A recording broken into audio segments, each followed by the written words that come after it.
Hey everybody, I'm Catherine Ryan um, with NHA.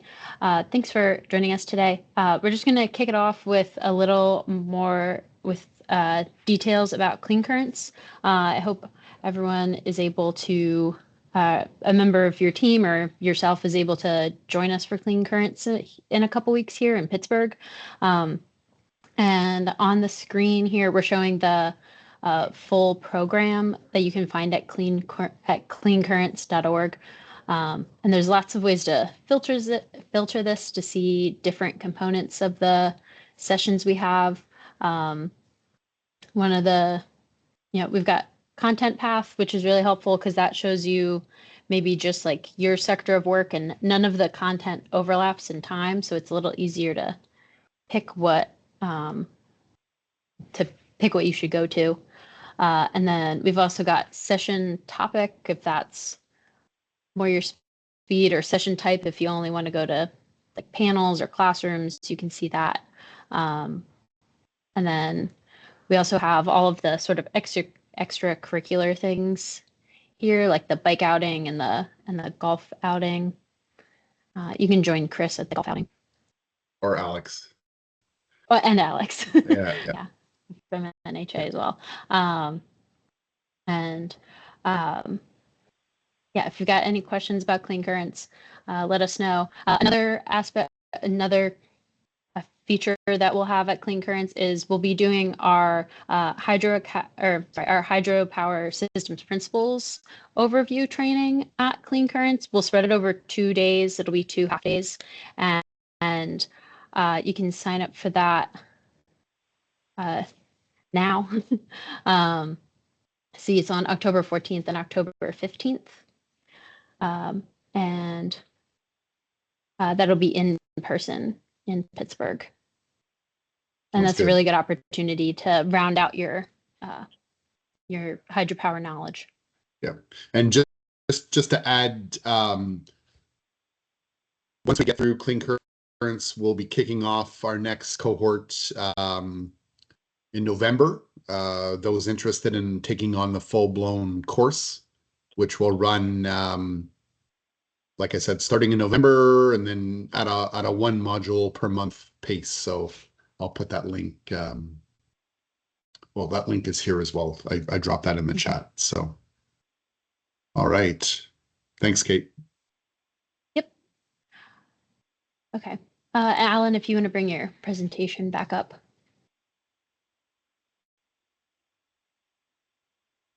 I think we're seeing your speaker notes. Yeah, I know. Oh, okay, perfect. There we go. Okay. Well, good morning or afternoon, depending on where you're at. My name's Alan Skaya. I work for the Bureau of Reclamation. I am a paint and coating specialist, and I've got my PhD from North Dakota State back in 2005, and I started working at Reclamation right after I graduated, and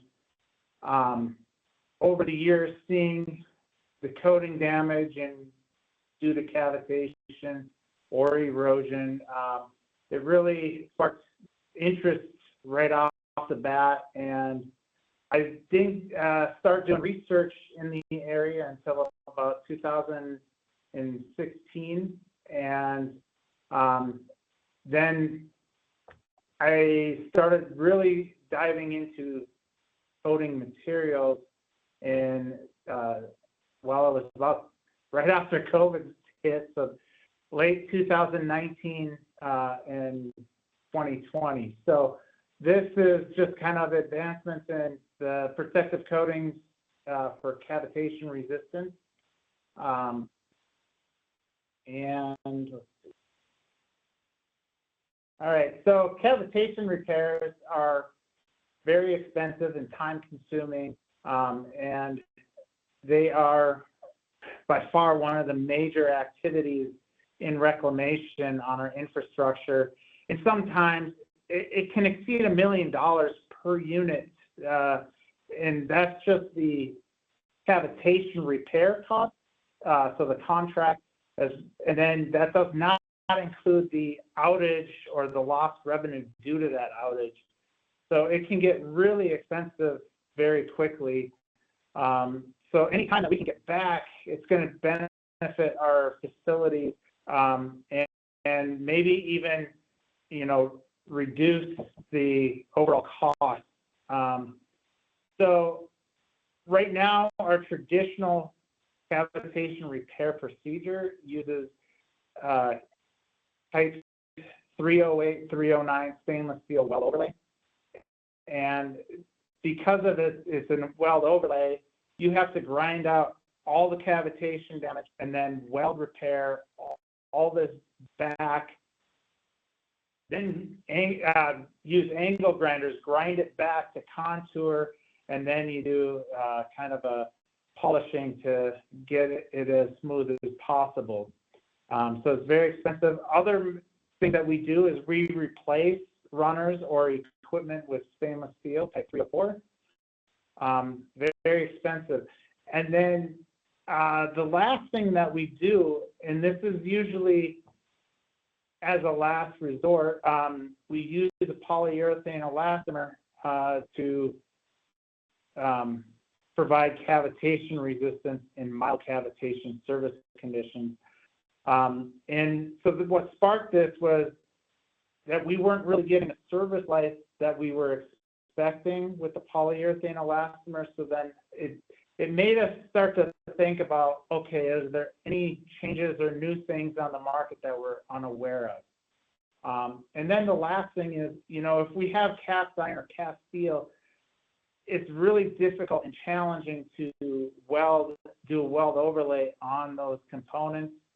So it's just not an option. So we end up having to do our no cavitation. So it's the elastomers that we would apply there. So this is just a cross-sectional. I know everybody knows about hydropower, and at least at this workshop, so I don't need to dive into how do we generate hydropower and where the cavitation areas. But in general, if it is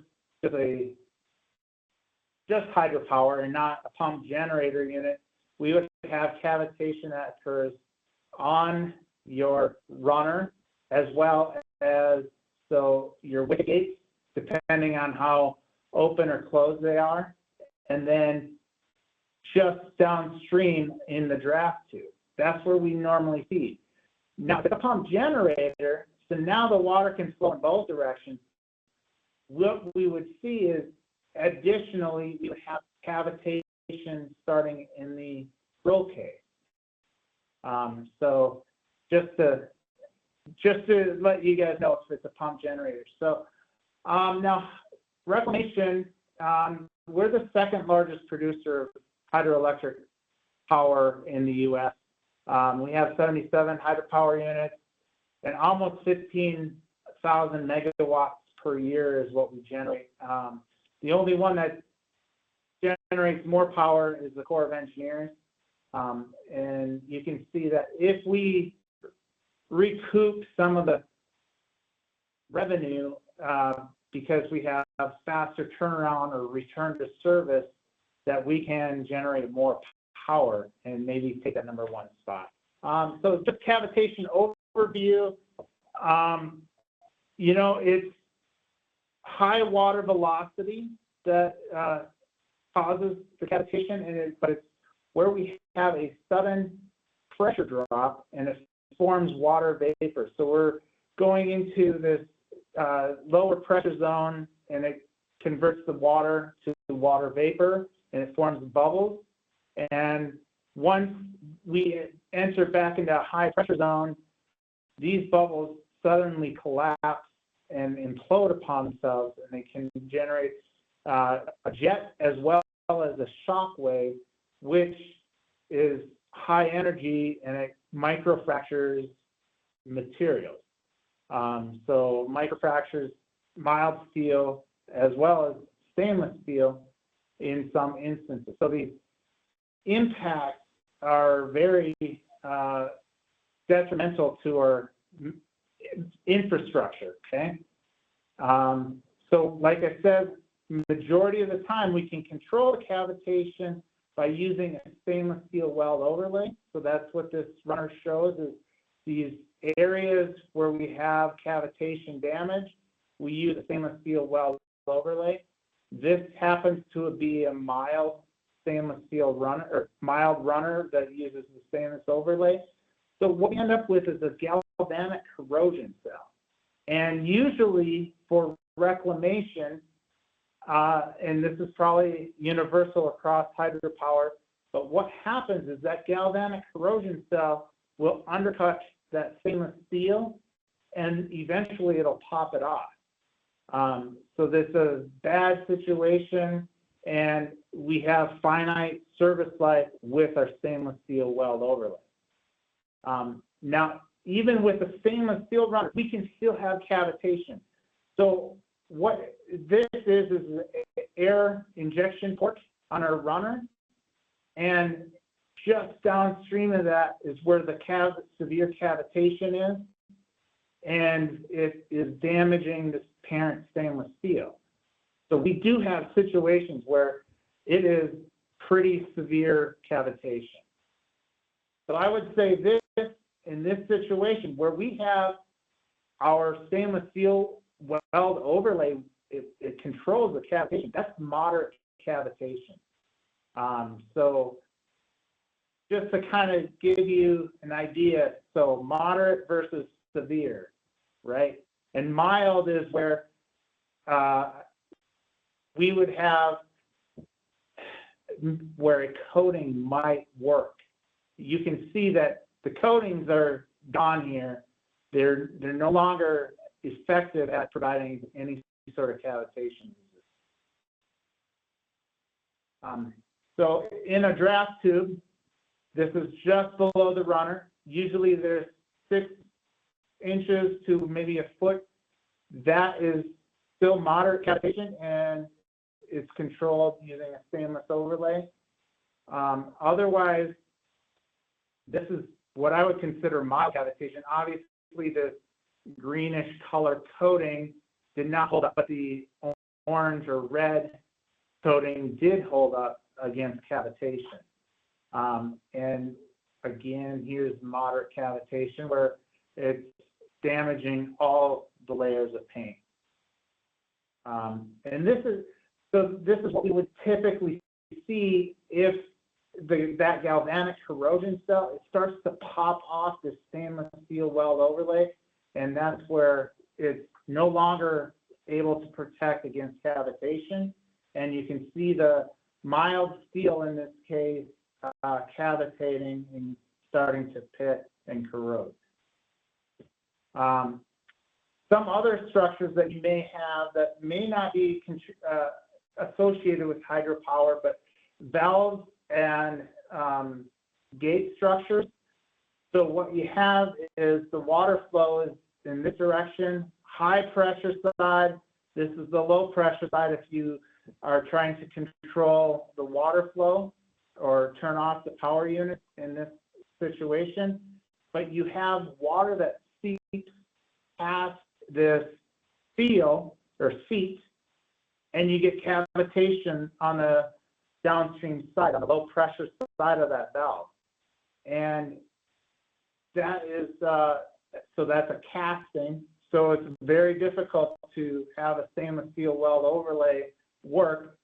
In this situation, you can see that they did try a weld overlay, but because of it is a casting, it's undercuts quite severely. Why do they have stainless steel on both sides of this particular valve? Is because it's a pump generator unit. So they end up having the high pressure side alternate depending on which way the direction of the flow is, and it will cavitate on both sides of that seat then. So it's a bigger problem than just on one side in straight hydropower. So what we currently use, I already said, we use stainless steel, parent stainless steel when we cannot control the cavitation effectively. Otherwise, we will go with a stainless steel weld overlay in moderate, and even in sometimes in severe, where the severe cavitation localized. So like in this situation, the stainless weld overlay is also cavitating, and you get little tiny areas where it's down to mild steel already. In draft tubes, a lot of times we can use these elastomeric or even sometimes the ceramic filled epoxy, but normally the ceramic filled epoxy does not last more than a year. So when we first started this testing back in 2015 and 16, we started off with an ASTM G134 jet test. And we soon, like after we started, we decided that this is not going to work for testing coatings. This can test metals and rank metals fairly easily, but it's because you have a 12 millimeter sample. So the 12 millimeter diameter sample, and then you're only cavitating this maybe 6 to 8 millimeters in diameter area. And I do not know how you can coat a sample size that small and not have edge effects. So that was the main reason why we abandoned this particular test. We went then to a Venturi style. The Venturi style was very slow at having cavitation. It was not as intense as the G134. And just mild steel or aluminum, it took like a really long time to start to see any damage. So again, we abandoned this technique because it was just too time consuming, and you would never be able to tell, like rank through coating systems in a timely manner, especially if they started to work well. So we developed this new test procedure. It's based off of the G134, but what we do instead is we coat a larger sample size, so a 4x12 or a 4x6 panel, and we test these panels instead. So we get rid of that edge effect from your coating pulling away from your edges. The other thing that we did is we increased the standoff distance. The standoff distance for the G134 is about 1 inch, and we increased that to 1.5 inches. And the main reason was because this jet, we felt like it influenced and just drilled a hole through the coating rather than giving us cavitation. So what we did is we increased that standoff distance, so then it reduces that influence of the jet. And then we also found out that angling this to a 30-degree angle gave us this pure cavitation zone where the implosions are occurring. So not this impact zone, what I call, is influenced by the jet still a little bit, as well as some cavitation, whereas this is pure cavitation. And then just giving you the cavitation intensities and the velocities and the upstream pressures and everything, so you can calculate your cavitation index. Now, I want to show you this in real time. The total video time is 2 seconds. So it's just caught with an iPhone camera. It's 30 seconds or 30 frames per second. And so we're real time. So you can see, like, it's really fast, right? You can't hardly see the jet or individual bubbles or anything like that, okay? And now we took this video using a high-speed camera, 150 frames per second. The total time of this video is 38 milliseconds, okay? So our playback time is 100 frames per second. So our total time on this video is basically a minute long. And what you see is that our jet is actually pulsating. So what I counted were how many pulsations that we have in the entire frame of, so we got 34 pulsations in 38 milliseconds. So it's almost it's basically one pulsation per millisecond. So that's how I can calculate how frequent this cavitation is occurring on our sample. So we slow it down enough to see the cavitation implosion.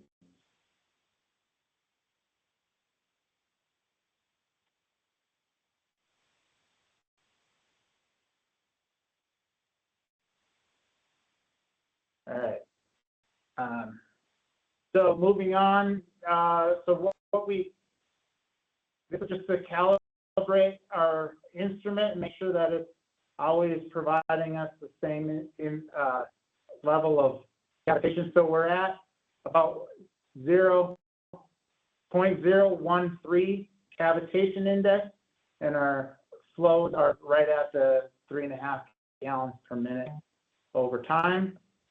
So just some other calibration of the nozzles and making sure that they're reproducible.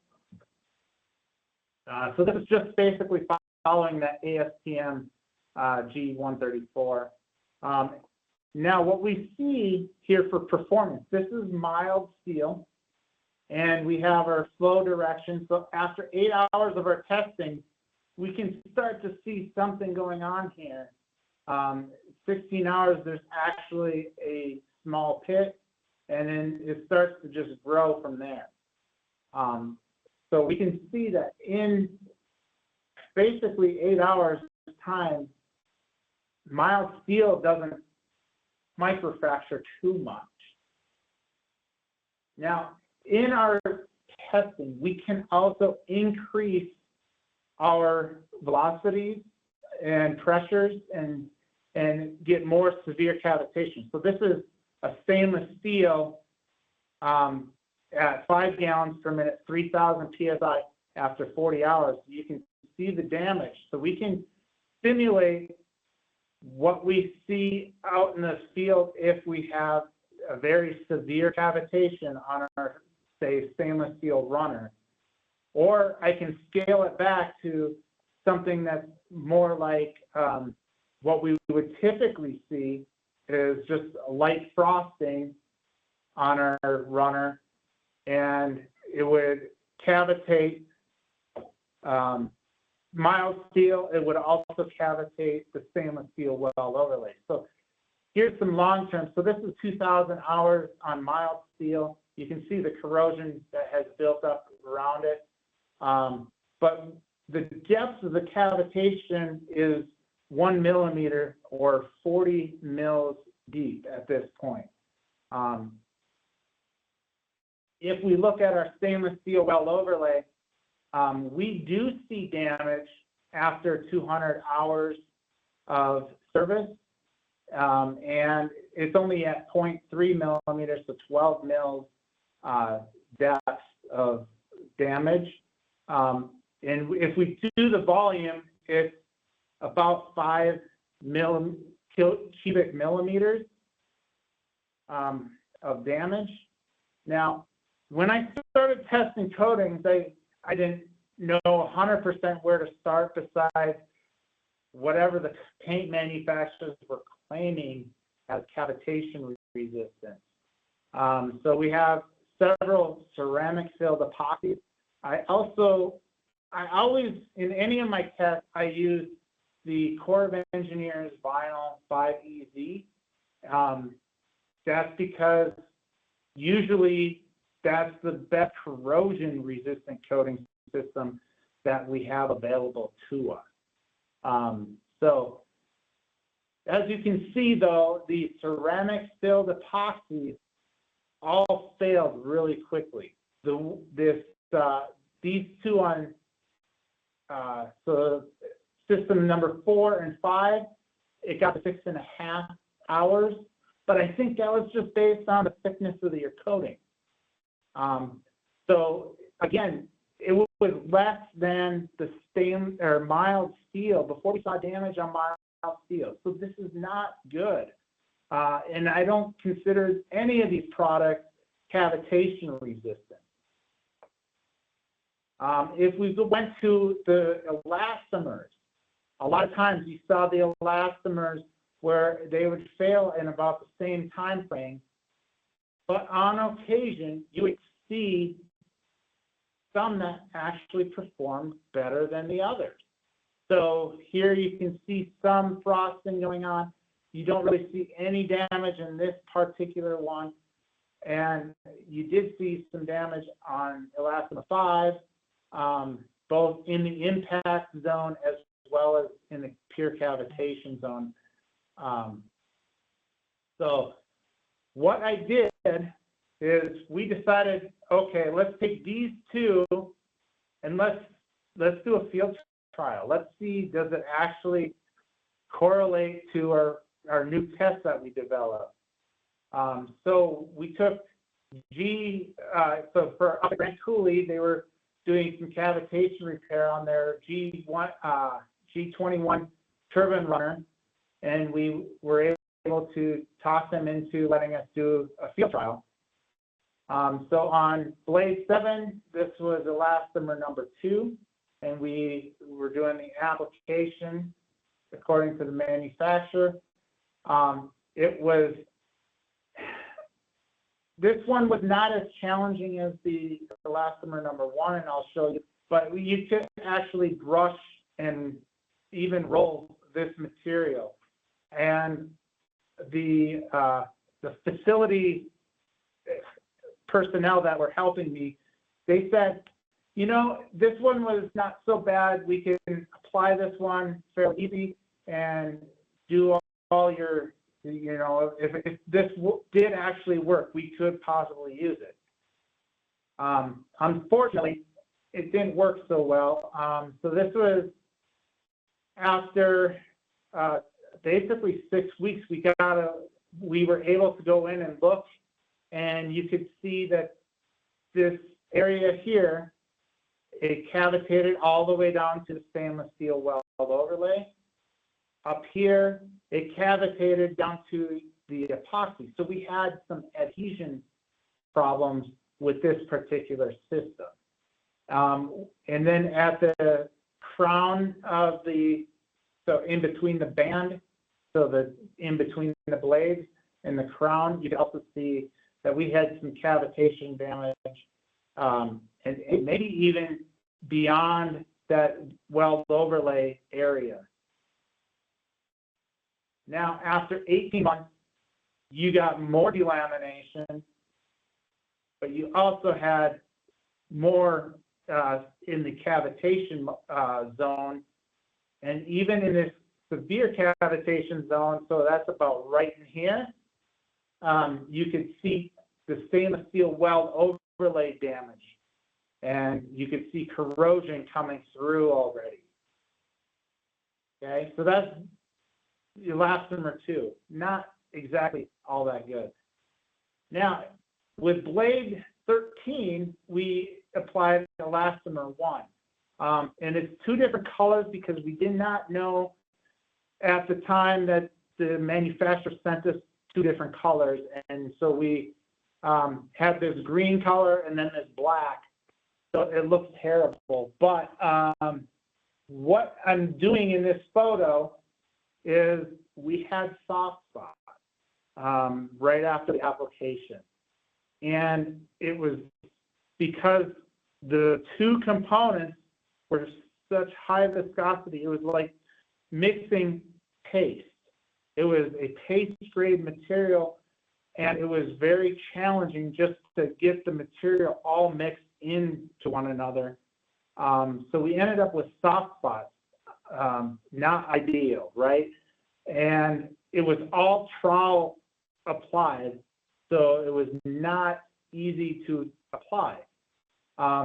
The Grand Coulee staff that I was working with said they will never use this product, especially on a large surface area.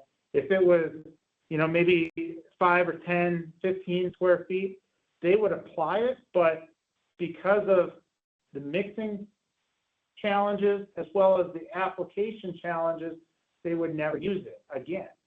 So then that made us really start to think about, okay, well, if this works, we're going to have to find something that is easier to apply.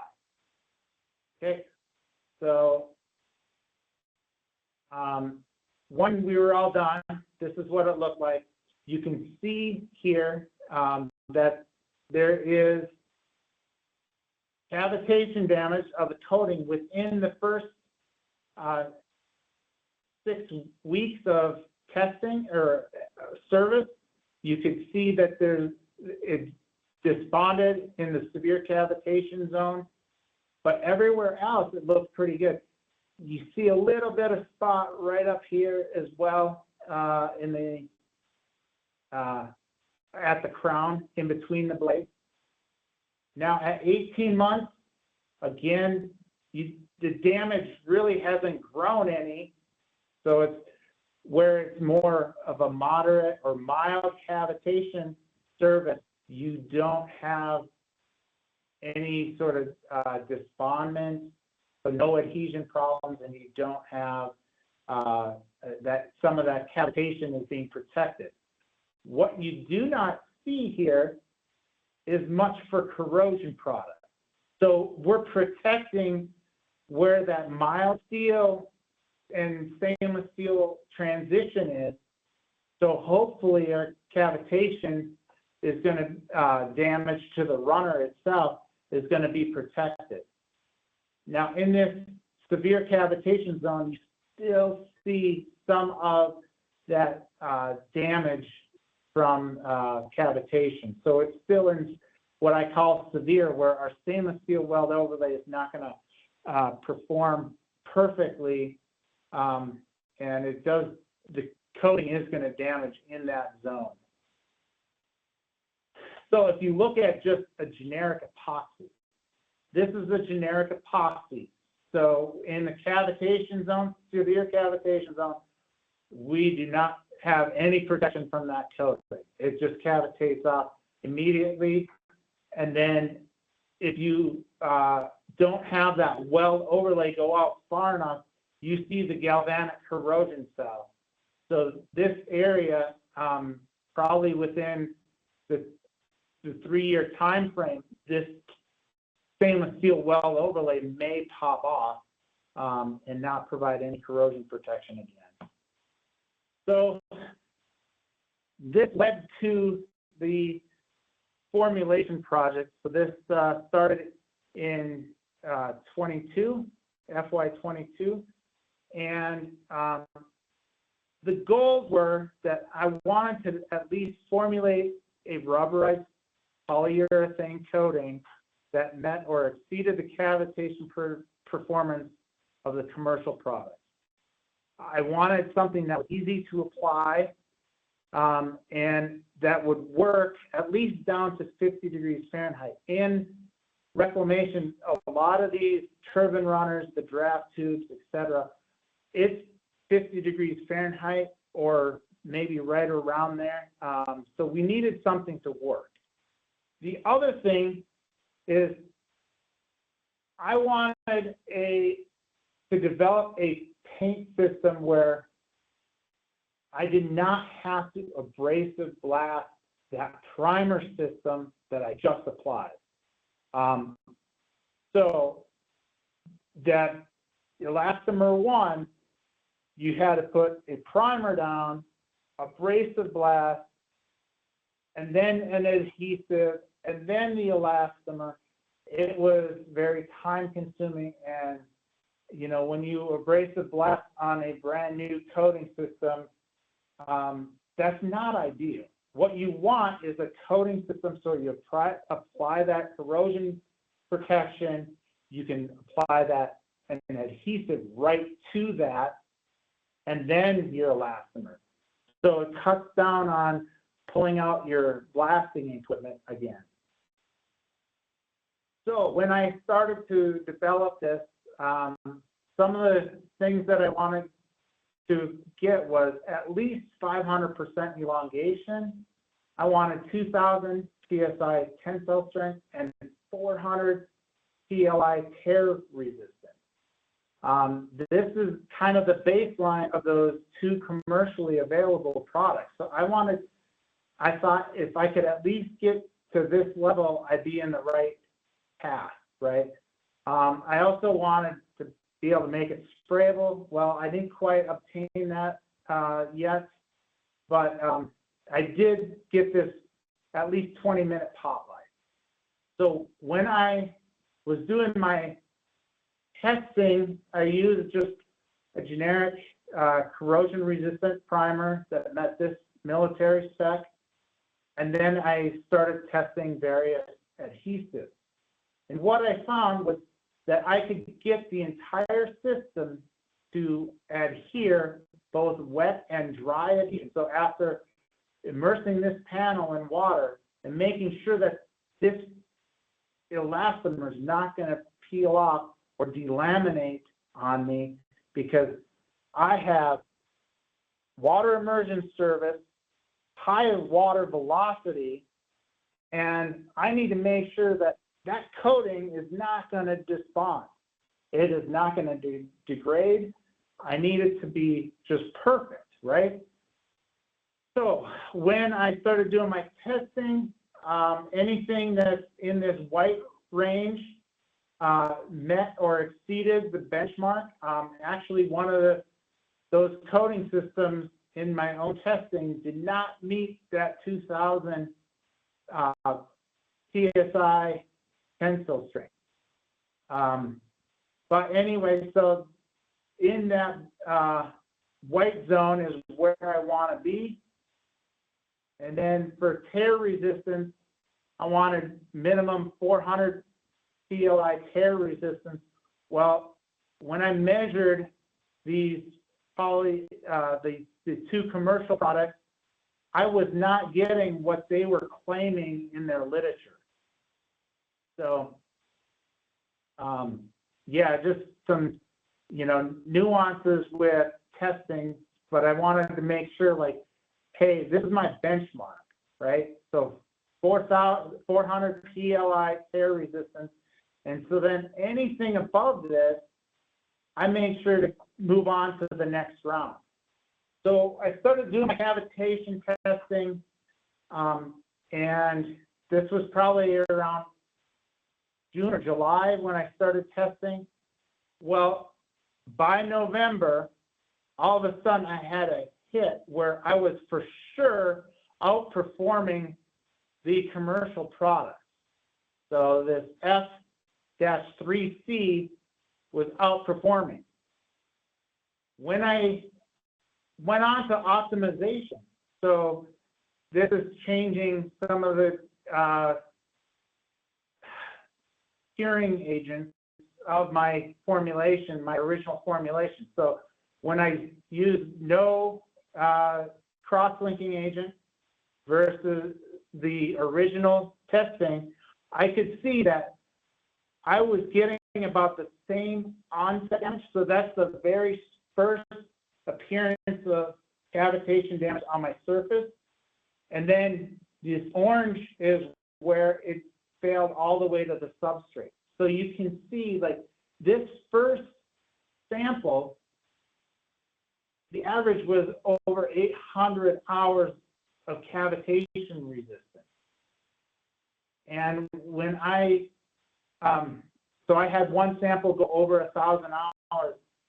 So this was the first time I saw where a coating did not fail immediately after this defect was formed. So this coating formulation, I consider it actually cavitation resistant. And it has, you could probably use that maybe G134 to do further testing.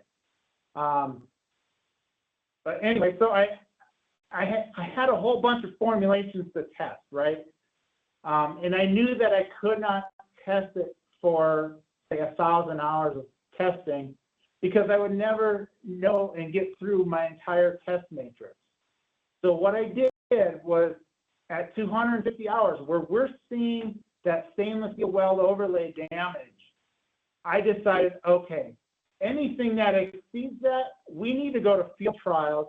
We need to see, does it actually work in the field? Do field performance validation.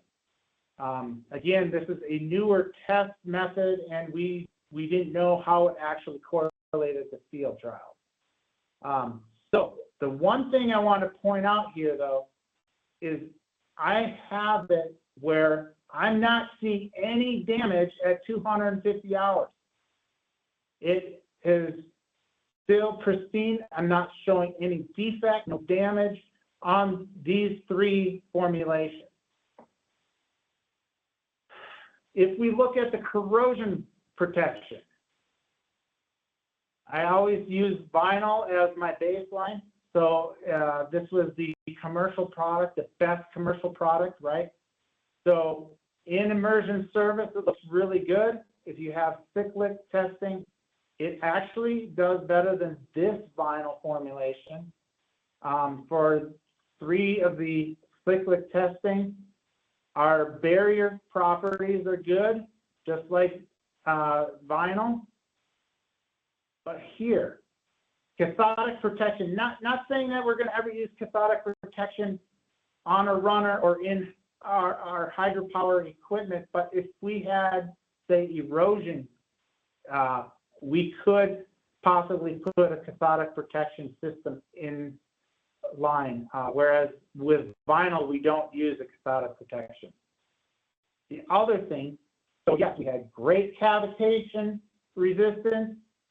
Now we go to the erosion, and we almost completely stop erosion. We're over an order of magnitude better than vinyl.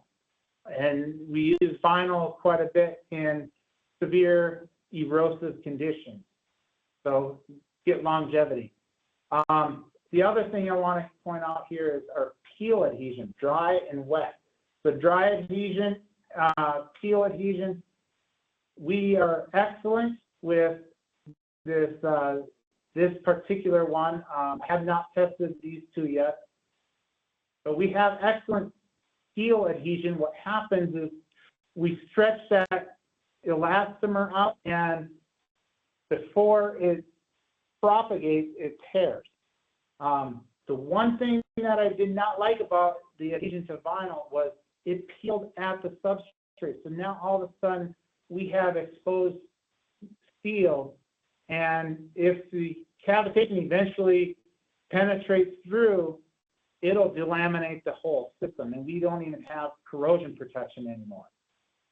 Whereas with this system, yes, it has a lower peel strength, or PLI, but where it peeled was within the epoxy. The epoxy was failing. It was fracturing within the epoxy layer. So if we had delamination, it's going to still have your corrosion protection at least for a little while before it cavitates off. Just kind of comparing, so the P0 system, that's the elastomer, that's the cavitation resistant elastomer. You can see that it performs pretty much the same as this vinyl system for corrosion protection. Now I want to do, we did 4 field trials.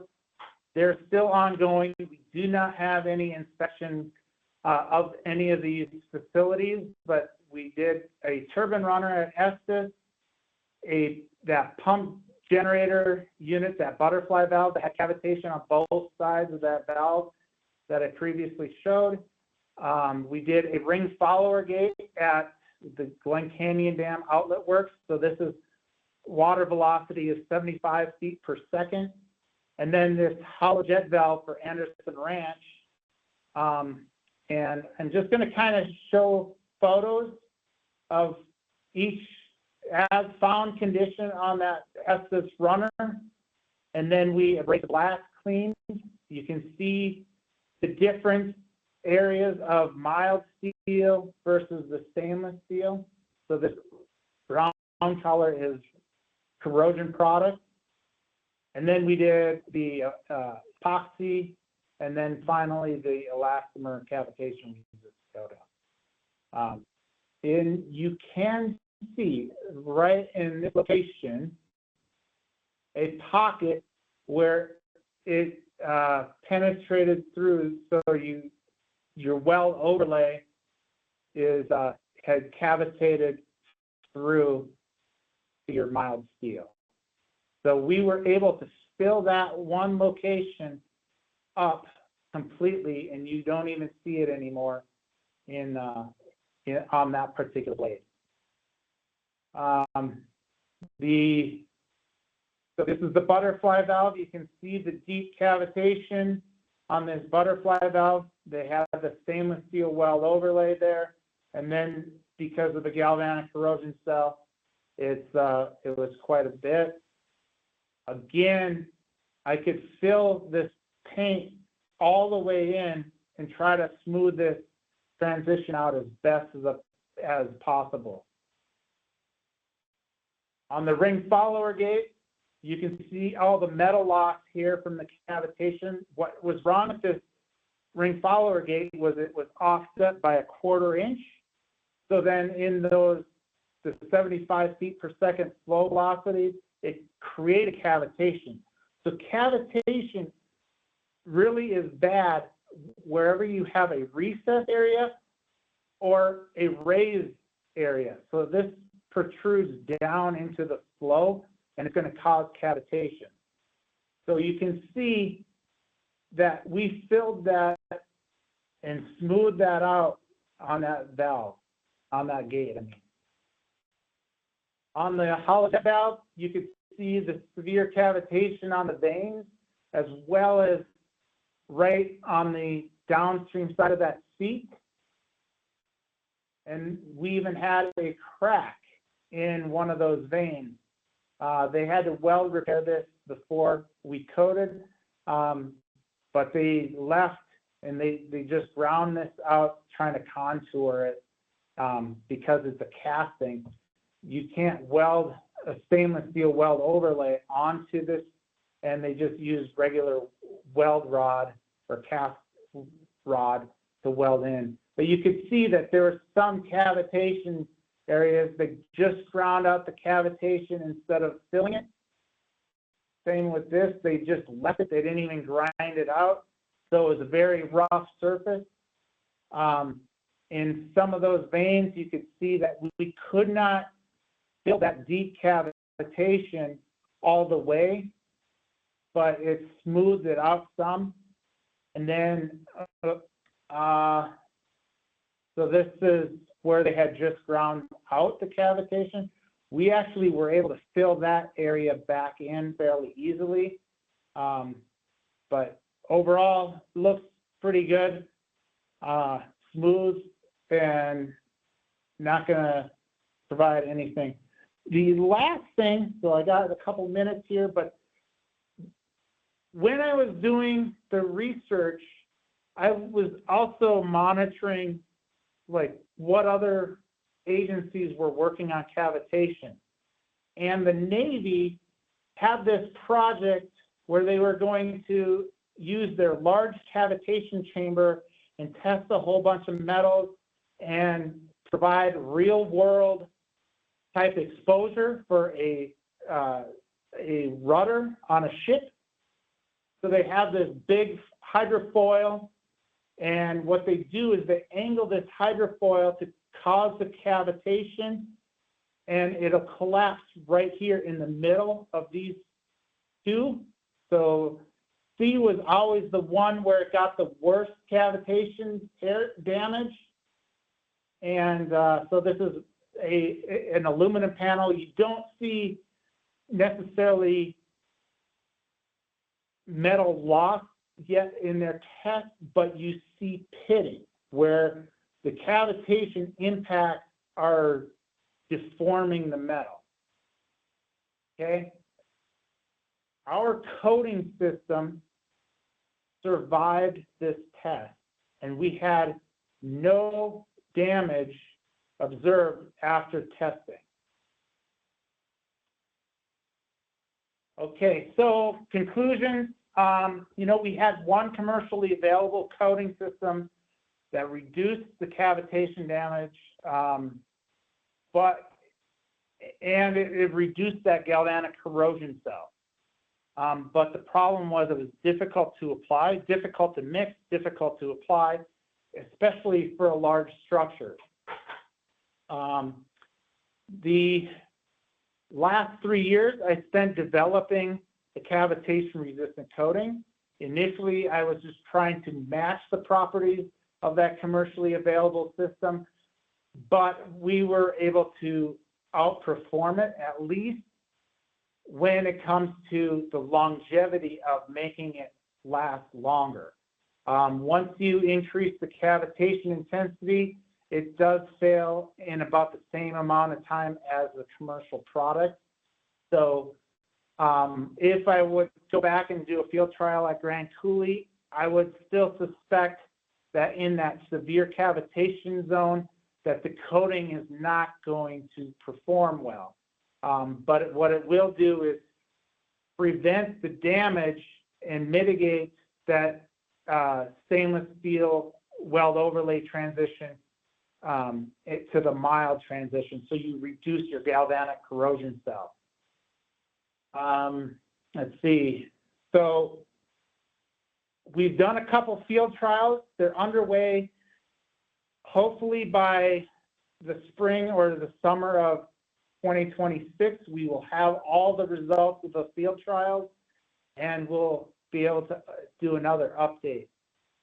But it is very promising right now. I mean, looking at the Navy testing and seeing no cavitation damage under moderate cavitation exposure, it's music to my ears. And then the last thing, I just want to say thank you to our research office for funding the past 6 years of testing. And then I have to acknowledge our collaborators, both the Corps of Engineers as well as the Navy, for doing in-kind testing as well as providing some funding.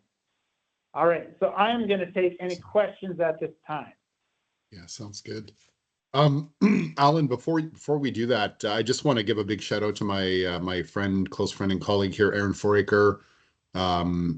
Thanks for setting this up, Erin. She's our chairperson of our Water Power Innovation Council. So big shout out to Erin, and huge shout out to you, Alan. Thanks.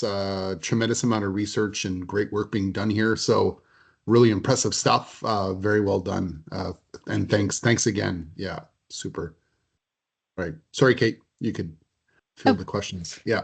That's okay. James? Yeah, I saw you were using some of your products. You were looking at using them on mostly cast or carbon steel runners. Have you looked at all into using them on like a CA6NM product or similar 400 series stainless? I have Because that's not. almost all of our runners are. Right. I have not done that. We do have some situations where I don't know if it was a design issue or a manufacturing issue, but we do have some of those stainless runners where they are causing cavitation. I have not tried it there. I just figured I don't think a coating system is going to work necessarily in the severe cavitation zone. just from our testing, but we haven't tried it yet either. So I guess I don't have evidence or proof one way or the other.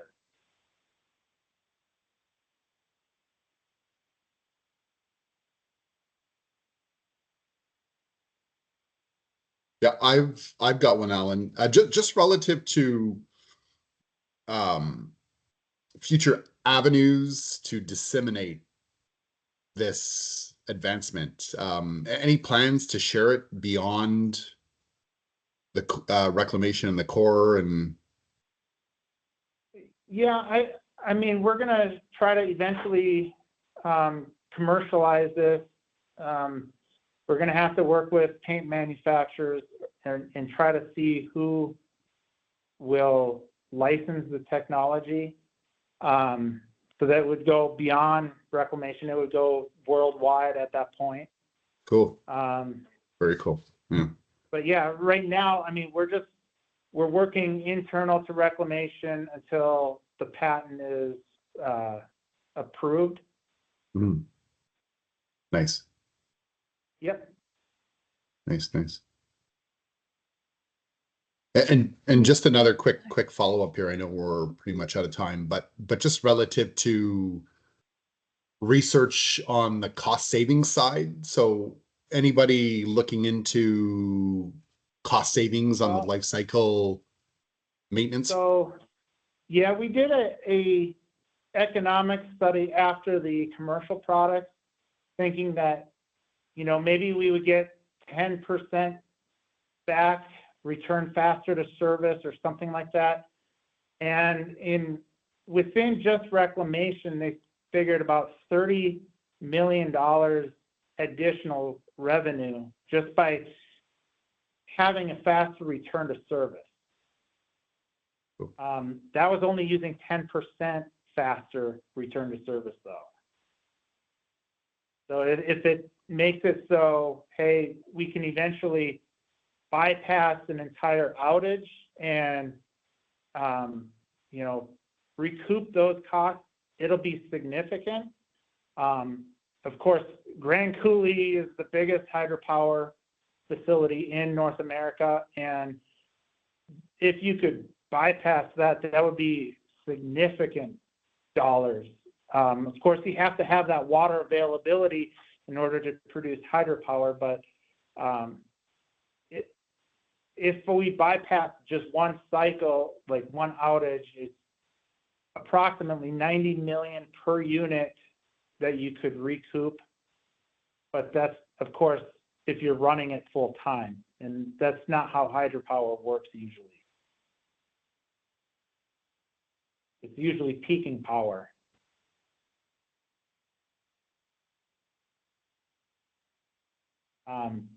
Any other questions? I know we ran out of time. I'm sorry. Oh, in the chat, we've got Kevin Alexander would be interested in seeing the results of the field testing. So we'll have to have you back when that testing's all complete. Yeah, it'll probably be summer of next summer sometime. Okay. Awesome. Sounds like you could present it at the next Clean Currents. There you go. Super. Yep. All right. Thank you, Alan. Thank you, everybody. All right. Well, thank you, everyone. Have a great day. Thanks again. All the best.